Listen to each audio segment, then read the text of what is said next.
Yes, there are those people comment section apha kule app, this TikTok app, abangabukelanga the vlog bayigqiba kodwa babona ezaa clips ezincinci umntu usebhizi uyakhonkotha kwi-comments. Yintoni le nto niyenzayo i-selective listening? Abantu abafundileyo ke sana abane-knowledge, abanengqondo ezipheleleyo, they understand uvuyokazi besithini there. But no, they are just those who are waiting to drag me. She should have been quiet. Hey boy, it's 2026. She's still talking about... no.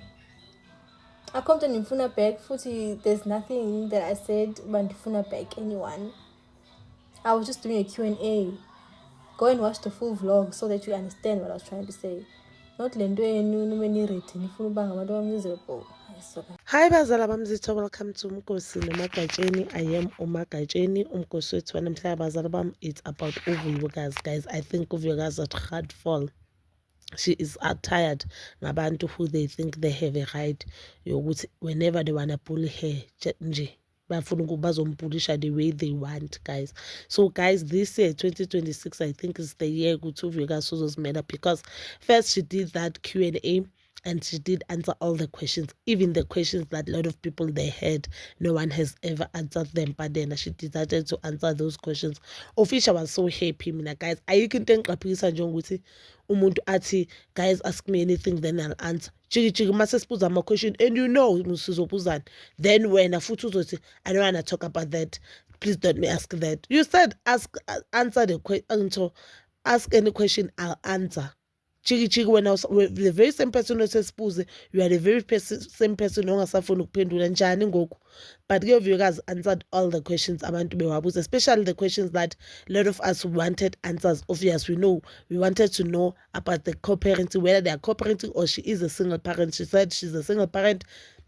We wanted to know what made yena nomayeni bangazwani and what made bamake to communicate nobaba Mseleko instead of Mayeni. And she answered all those questions, guys. Then a lot of people, I guess, they were not happy because after that video, a lot of people, they made the Jama videos and the comment sections, they were saying, uVuyokazi usafuna umpumelelo, why asakhuluma ngompumelelo, ya uVuyokazi usafuna ubela kaMseleko, why athi mabambuza ngendaba ye-co-parenting, athi ufile ngathi mele iphendule pha on the bigger platform or on the TV, on a TV, why not then ayiphendule lapho, because we kumele khuluma indaba ye-co-parenting. Guys, remember, in order for ukuthi abazali ba-co-parent mele bona bethu basebenzisane.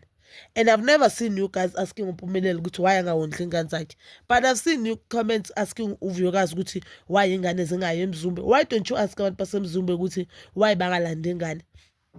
But I love the way uVuyokazi azimele ngakhona, and I love the way I responded ngakhona on the video. I felt like uVuyokazi uhlala siprovela ukuthi yena kuba ufundisekile, and I think that is what pisses abantu off, because abantu they want uVuyokazi to be very disrespectful to abantu bakaMseleko. Yena uVuyokazi baka-addressa makakhuluma abantu bakaMseleko in a respectful manner, abantu they feel like uVuyokazi usafuna umpumelelo. Abantu guys bafundisekile makubo, even though uVuyokazi mhlambe angasamfuni umpumelelo, and we've seen ukuthi uVuyokazi umuntu ngaphandle ngampumelelo, because ama-surgery awenzile they cost a lot of money. That meaning uVuyokazi has imali, ingane zakhe azimhluli, just that she wish naye ukuthi ingane zakhe ziye kubo. Ayikho i-single parent engafisi ingane zakhe ziye kubo, not unless mhlambe that family is toxic.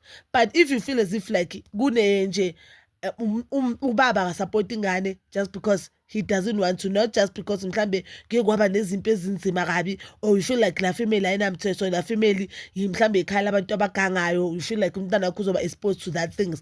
But if there's nothing like that, I don't think ukuthi ukhona umzali ongafuni umntana wakhe abe nebond nabantu bakibo bakhe.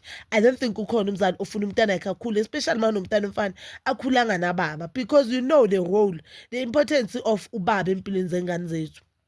So it is normal ukuthi uVuyokazi ahalele naye ukuthi afise ukuthi futhi uMhlophakazi noNzulu babe nebond nobaba, but unfortunately njengoba shilo now khona pride between bona boyi-two, so abakwazi ukuhlala phansi basolve the issue. And I guess if I think abantu bakaMseleko now they'll use the opportunity because they've seen ukuthi uVuyokazi akanankinga nabo and she is just waiting for them. If bahlakaniphile nje ukuthi babhale incwadi and go there bakhulume nabantu bakibo uVuyokazi and fix this thing yabantwana, but uMpumelelo engimaziyo he won't do that. I know uMpumelelo who won't do that. uMpumelelo simbona ku-TV, he won't do that. We all know Mpumelelo won't do that.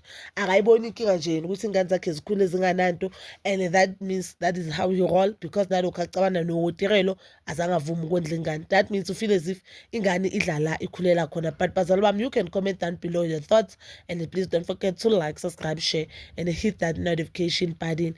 Nginithanda ukuya nokubuya.